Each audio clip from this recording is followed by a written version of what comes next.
Now for the Honorable Minister of Tourism, Industry and Commerce, the Honorable Oneidge Walrond.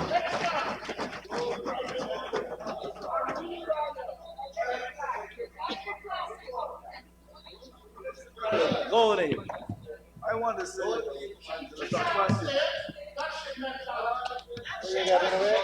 Thank you, Mr. Speaker. Mr. Speaker, may I please take this opportunity to express my sincere gratitude to the Senior Minister within the Office of the President with responsibility for finance and his team for their dedication and hard work in preparing this budget that sees Guyanese securing a prosperous and sustainable future. Mr. Speaker, Budget 2025 comes as we approach the 5-year anniversary of the ascension of our government to office.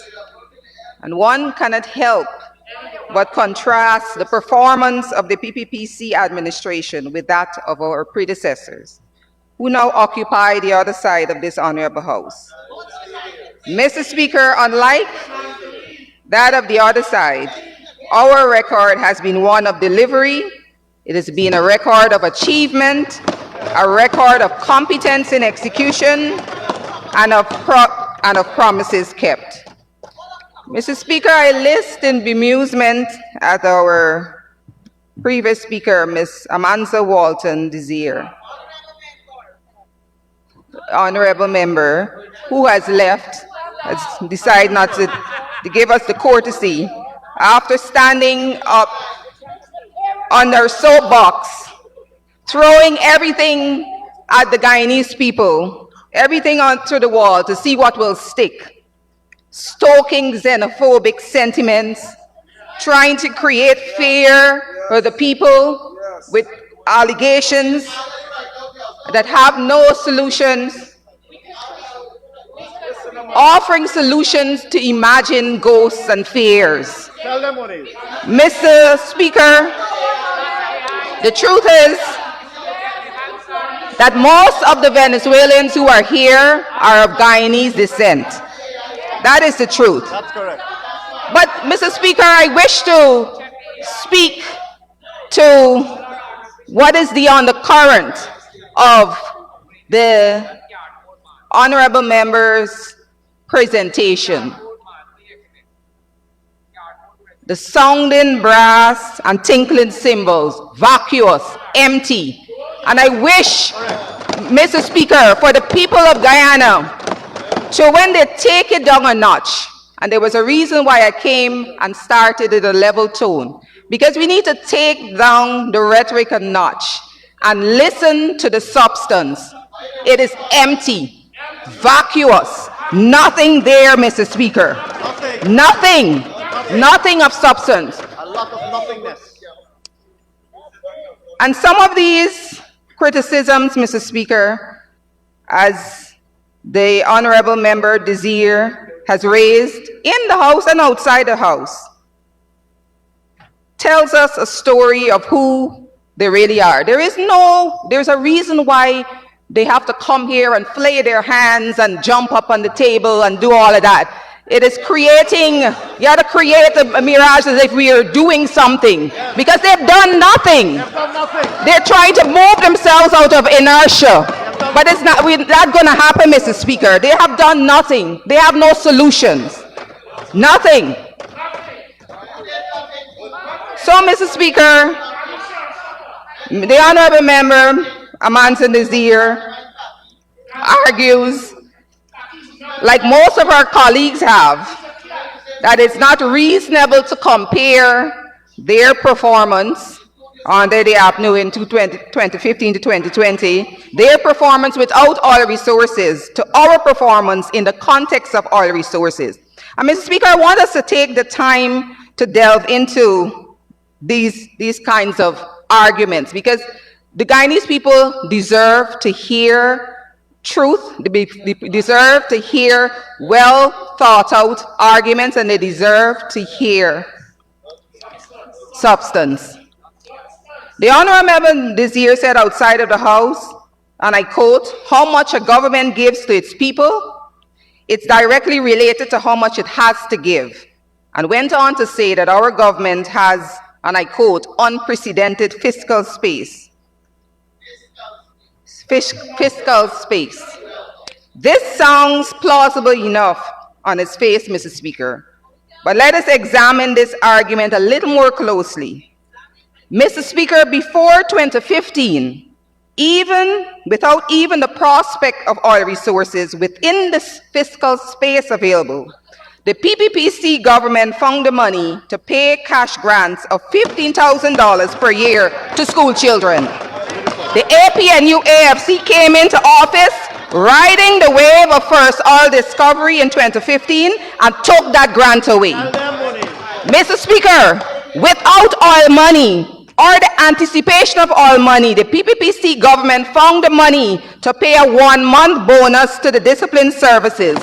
The APNU-AFC came into office and took that bonus away. Without oil resources, sir, the PPPC instituted subsidies on water bills for pensioners. The APNU took those subsidies away. Without our resources, we found the money to subsidize electricity for pensioners, $30,000 per year. The APNU-AFC took that subsidy away. To add insult to injury, sir, the APNU-AFC, after removing all of those benefits, gave themselves a 50% rise in salary and told the people of Guyana that they had no apologies to make. So, Mr. Speaker, while the argument that they make that we have oil and they didn't may appear plausible on the surface, we did all these things without oil, and hence this examination of their record tells a different story. Know them by their deeds. So when the honorable member like Amanza Nazir comes and flays and pretends to be virtuous and they have all the answers, know them by their deeds. They have no credibility. Know them by their deeds. The honorable member Amanza Nazir tilted at the $10,000 health care voucher, which, as the minister responsible for finance says, is intended to cover a basic menu of medical tests. The honorable member says that this is nothing but a transfer to the private sector because one has to take the voucher to a private institution. Mr. Speaker, for the life of me, try as I might, I could not comprehend the logic in their criticism.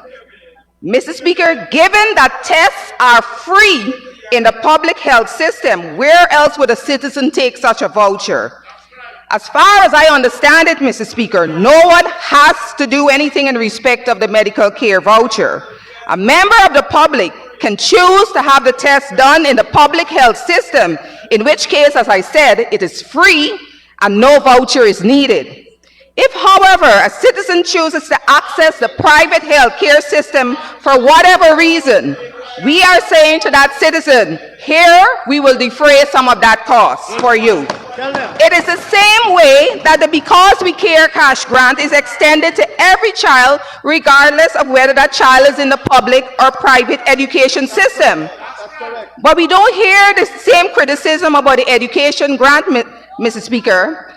Is it because they have a different perception of who education providers are than they have of medical service providers?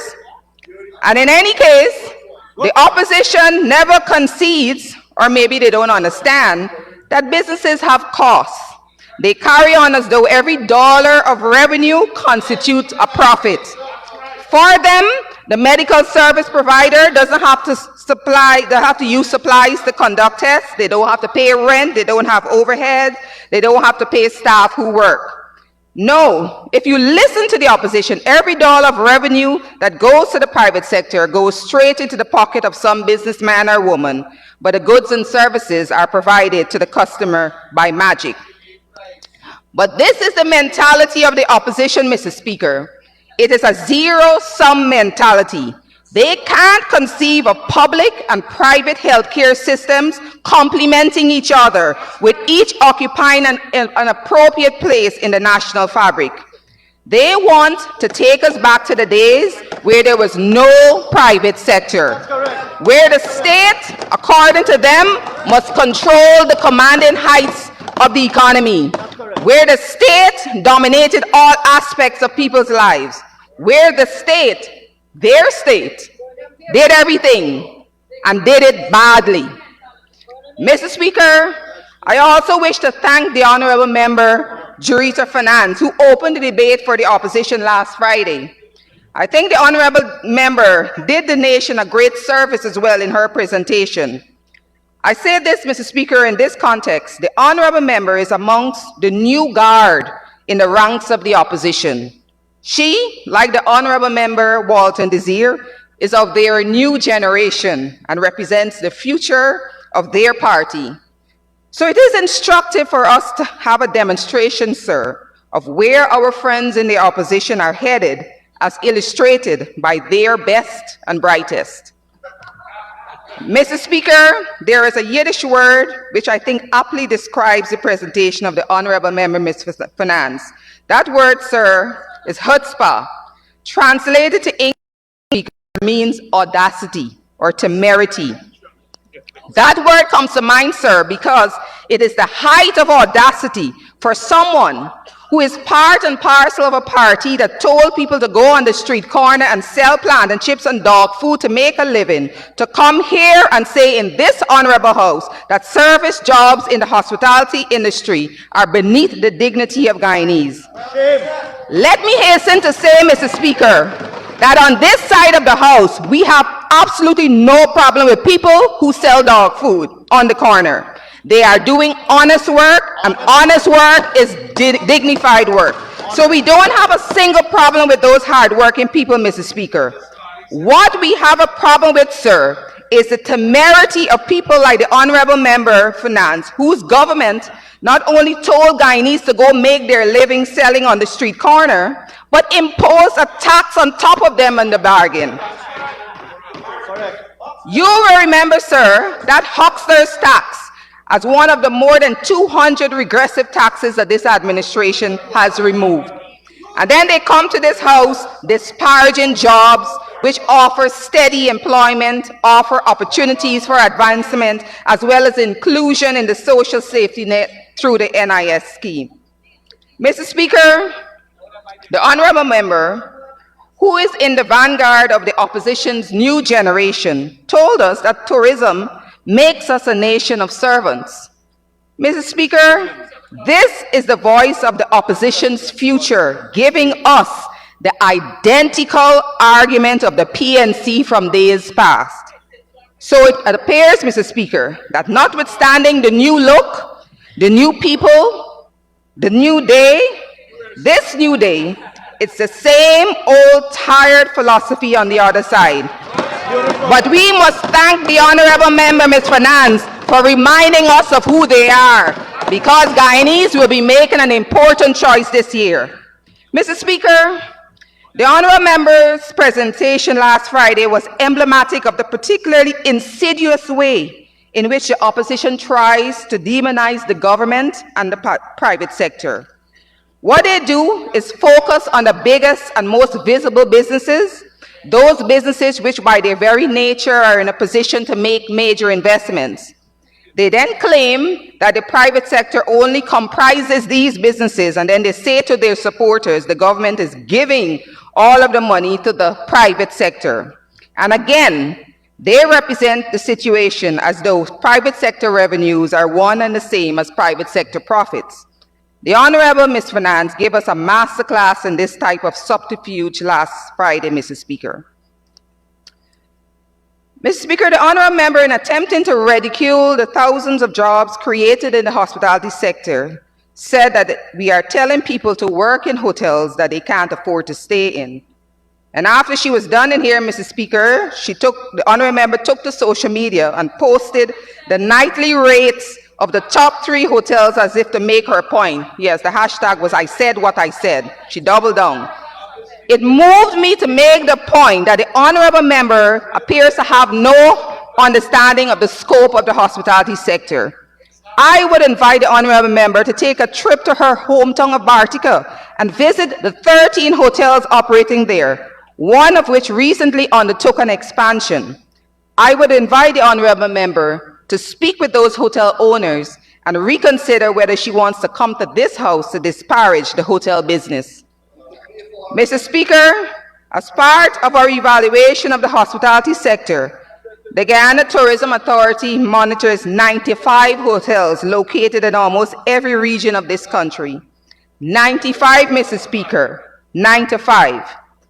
They talk about comparing oil and non-oil, but they don't find it utterly ridiculous to select the top 3 of almost 100 and hold them out as characterizing the sector. Mr. Speaker, of the 92 hotels that were surveyed in our monitoring program for 2024, 14 were in Region 2, 4 were in Region 3, 31 in Region 4, 11 in Region 6, 13 of them are in Region 7, where the honorable member hails from, 8 were in Region 9, and another 8 in Region 10. So, Mr. Speaker, the hospitality sector is much more diverse than the honorable member imagines. And for good measure, I would say that the average rates of hotels outside of the business sector are as low as $15 per night in Region 1, and with a national average in 2024 of $25,000 per night, a fraction of the rates that the honorable members choose to use to drive her narrative. And for the honorable members' information, Guyanese can and do patronize these establishments. By the way, Mr. Speaker, and by the way, many of these are small businesses, establishments with less than 25 rooms. I mention this because they also seem to have a coordinated message that we are doing nothing for small businesses. Mr. Speaker, I have to remind them that we brought into law the 20% window for small businesses in government procurement. That is how we could award over $25 billion to almost 2,500 small contractors, many of them first-time awardees and 30% of them women or women-owned. But to return to the hospitality sector, Mr. Speaker, I wish to make this final point. Close to 5 years ago, in the height of the worst pandemic the world has seen in a century, when global travel was at a virtual standstill, we had the vision to see beyond the horizon and recognize what Guyana could be in the future and what we would need to realize that potential. That is why, Mr. Speaker, back in 2020, even in those circumstances and in the context where we did not have a history and culture of tourism like our Caribbean states, we invited expressions of interest for the construction of hotels to carry major globally recognized brands. And if you recall, sir, we were wrongly criticized for doing so. We were criticized for facilitating investment in hotels when no one was traveling. And the criticism then was that we were building hotels that no one would stay in. Predictably, Mr. Speaker, the naysayers were proven wrong because in 2023, occupancy in the business segment was 85%. And 2024, the occupancy level in that segment was 88%. In the smallest segment of the sector, occupancy levels also increased. At these occupancy levels and average room rates reported for 2024, estimate of the sector revenues approached $65 million in 2024. That's over 13.6 billion Guyanese dollars. Collectively, Mr. Speaker, almost 22,000 people are employed directly or indirectly in the hospitality sector across the country. And so, Mr. Speaker, having been proven wrong in their dire predictions regarding economic viability of their industry, their position has now shifted that their new argument, as the Honorable Practice said, is that their work in the industry is unfit for Guyanese. There is no principle and no consistency in their argument, Mr. Speaker. Nevertheless, Mr. Speaker, because of our policies, the private sector has gained confidence and is responding with investment. For hotels, we have seen close to $35 billion of investment. Lodges have seen $21 million in investment. Resorts, $200 million. Local airlines, $600 million. Malls, $12 billion, with a total investment by the private sector of over 50 billion in the hospitality sector alone. Between 2020 and 2024, the industry added 4 new hotels and a total of 561 rooms to the national room stock. And when we say private sector, Mr. Speaker, I mean the private sector, including those small and medium businesses that the opposition doesn't see because their existence doesn't suit their narrative. Mr. Speaker, of the 561 new rooms, 81 of those were in the segment of small operators, 35 in Henrietta, Region 2, 34 in Linden, Region 10, and 6 in Bartica, Region 7, home of the honorable member who says that hotel work is unworthy of Guyanese. And, Mr. Speaker, I should point out that these hotels employ people. They have managerial and supervisory staff, they have clerical staff, and they have operational staff. Many of these roles require 24-hour coverage. Thus, you may find 3 persons employed in 8-hour shifts to cover a role. So, Mr. Speaker, when you include ancillary service, I repeat, almost 22,000 people are employed in the hospitality sector. And this employment follows the more than 1,500 jobs that were created during the construction phase of these various facilities. We promised to create jobs, and we have surpassed our promise of 50,000 jobs for our people, Mr. Speaker. And in so doing, restored hope and dignity to the thousands of our Guyanese brothers and sisters the AP and UAFC placed on the breadline. That's our record, competence and delivery. Mr. Speaker, we see the same playbook when it comes to the construction sector. They pick out the major contracts, designate those contractors as the private sector, and allege that all the money is awarded to them.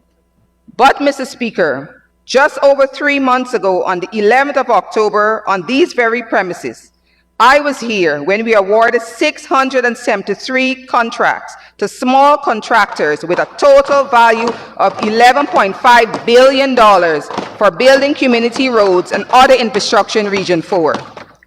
That exercise was preceded by one in October 8, 2024 in Berbice, where we awarded just about $7 billion for community works to 389 small contractors in Region 6. In Region 5, 108 small contractors were awarded $1.5 billion in contracts for upgrade of community roads. In April 2024, we awarded $1 billion in contracts in Sophia, right here in Georgetown, to persons from the community to upgrade roads and infrastructure. In Linden, 325 contracts totaling $4.2 billion were issued on November 23, 2024 to small contractors for the upgrade of community roads in that municipality. We followed up on December 3rd with additional 94 contracts in Linden, again issued to small contractors for road works, and another 46 contracts for drainage works. In total, Mr. Speaker, in 2024, well over 2,000 small contractors, ordinary people all over this country, were awarded over $27 billion in contracts to upgrade and enhance infrastructure in the communities. Mr. Speaker, and I speak only of the small business contracts awarded through the sector of public works. Many of these people are first-time contractors, and absent our deliberate policy of facilitation and community empowerment, they would not have had the opportunities that they do today. So it is incomprehensible, Mr. Speaker, that members on the other side can have the temerity to come to this honorable house and say with a straight face that our budgets have nothing in them for the ordinary average Guyanese. Mr. Speaker, I have made this point before, but it bears being made again. Every child who attends a public school and receives instruction gets a benefit from $175 billion that is programmed for education in this budget. Mr. Speaker, the thousands of people who go to a public hospital or a community health center and benefit from free care and treatment benefit from the $143 billion allocated to health in the budget. For small businesses who they say we do nothing for, the accelerated depreciation schedule for capital investments made by poultry farmers is nothing because small farmers mean nothing to them. The removal of VAT on agricultural machinery means nothing for them. I suppose they don't consider small farms to be small businesses. They don't care. Mr. Speaker, do small businesses not benefit from our maintaining the zero rating of excise tax on petroleum products? This measure removes an estimated 90 billion in costs throughout the supply chain. And this benefits not only small businesses, Mr. Speaker, it benefits everyone. Lowering fuel costs lowers inland freight so as to reduce prices in the shops and markets. It lowers direct costs for consumers who own motor vehicles. Our taxi fares remain low in part because of that measure, and it lowers electricity costs, which every consumer and business benefits from in terms of lower light bills. Mr. Speaker, it is easy to do as the opposition does, to criticize these measures because they know that the true effect of these measures will only be felt if those subsidies are removed, and that will never be done by this government. But make no mistake, sir, they will remove those subsidies and place the burdens on the citizens' back if they ever get their hands on the levers of power again. Just look at their record.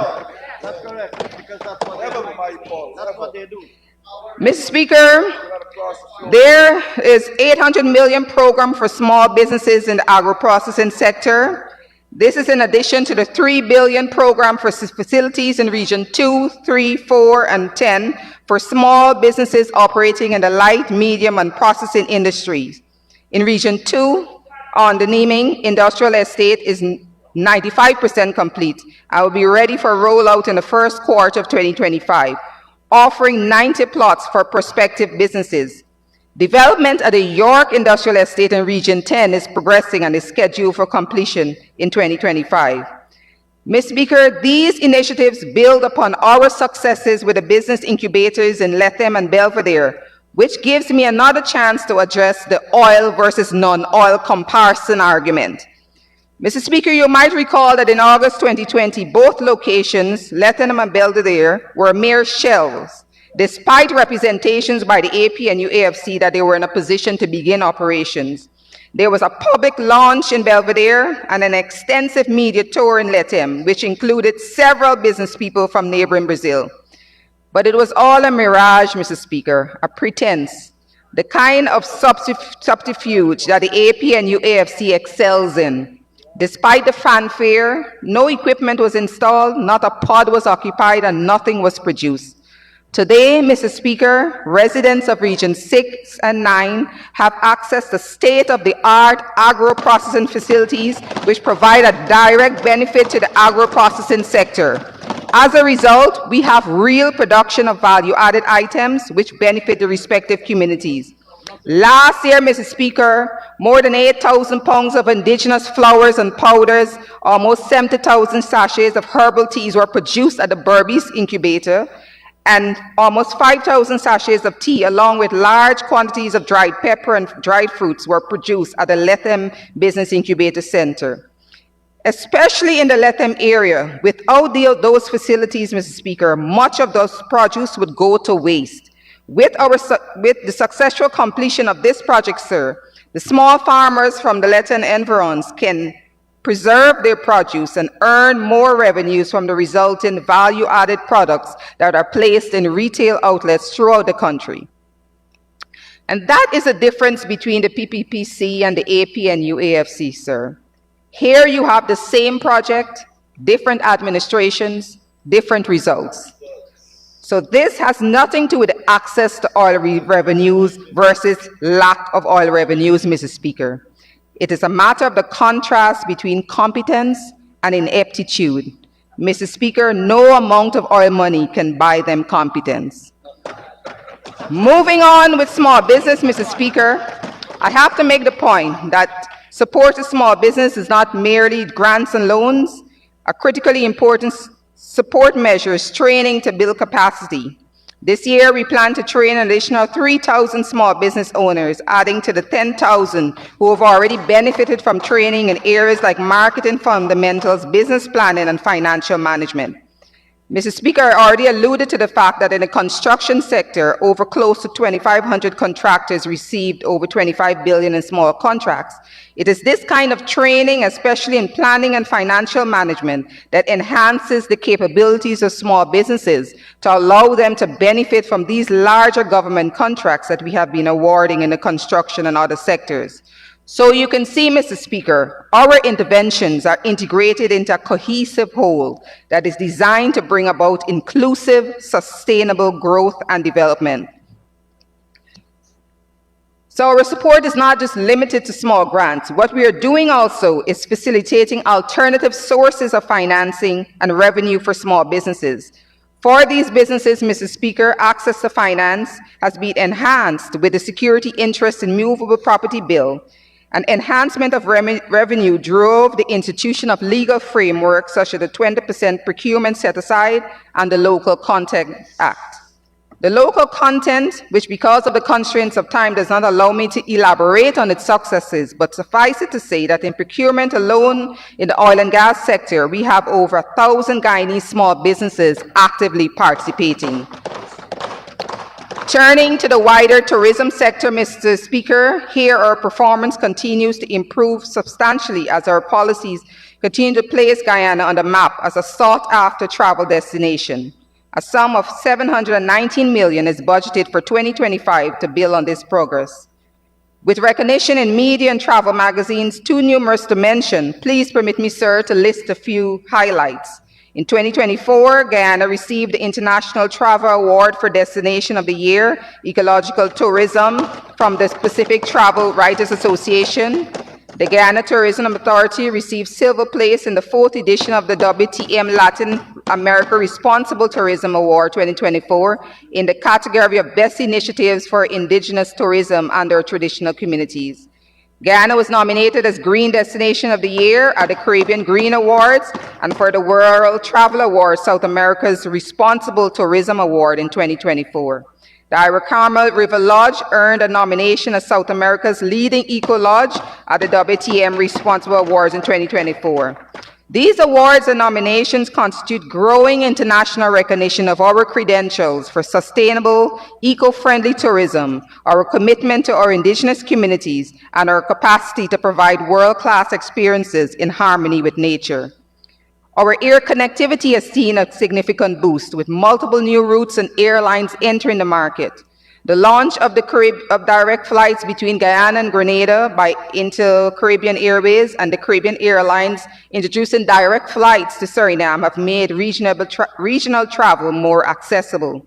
International connectivity has also improved with United Airlines launching a 4 times weekly service from Houston, Texas to Georgetown, and Avianca Airlines commencing direct flights between Guyana and Bogota, Colombia.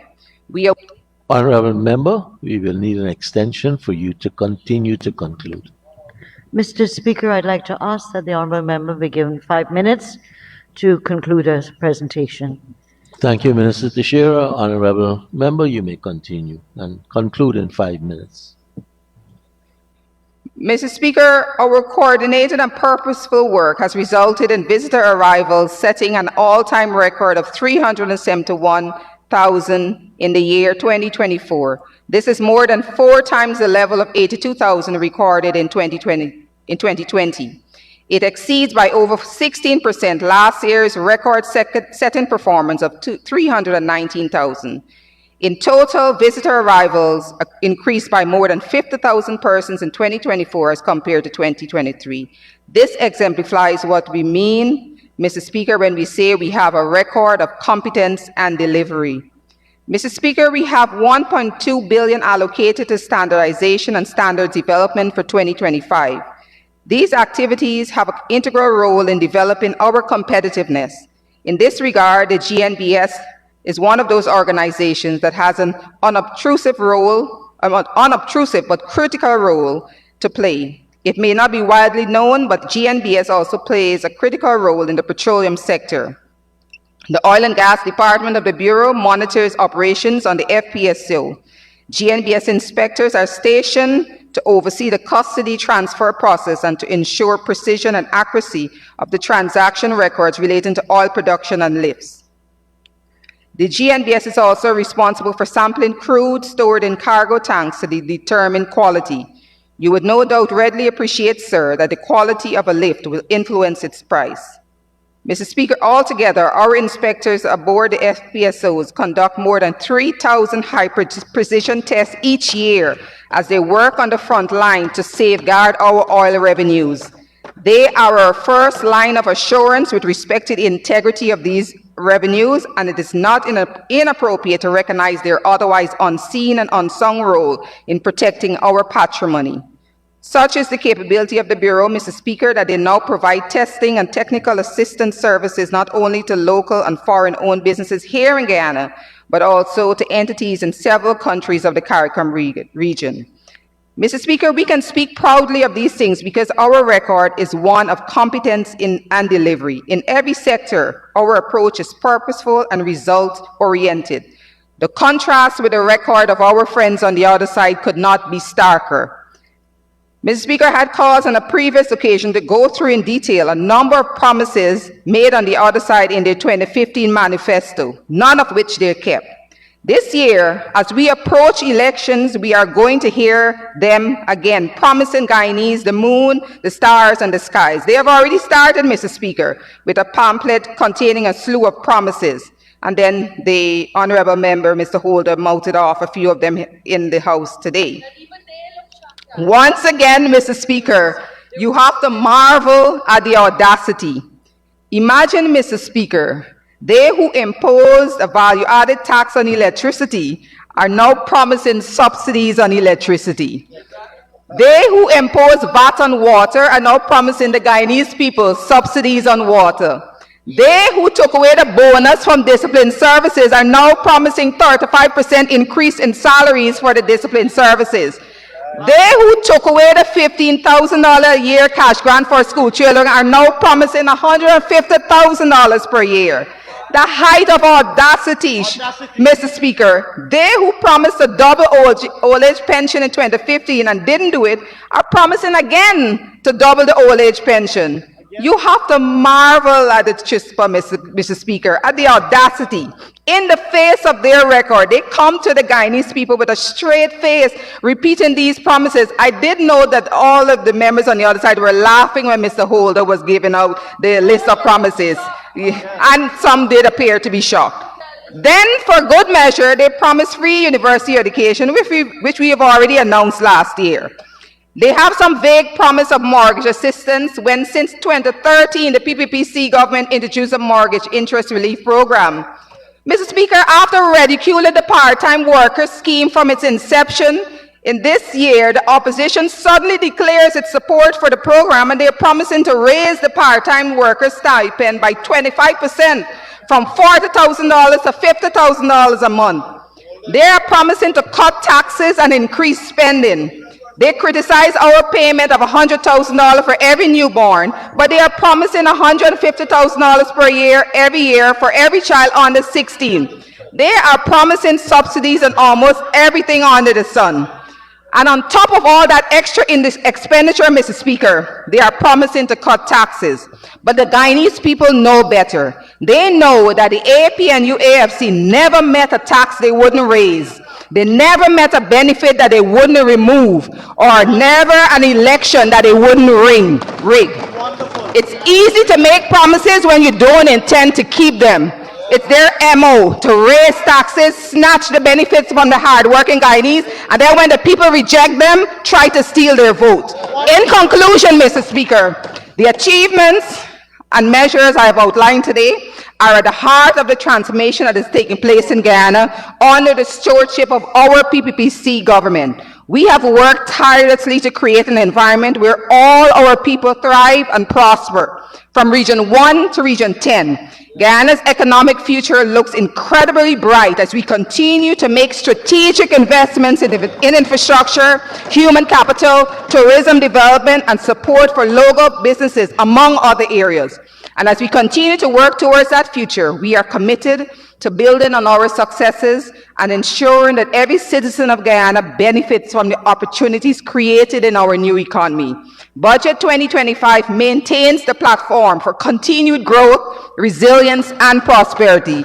and I wholeheartedly commend it to this honorable House and to the Guyanese people. Thank you, Mr. Speaker.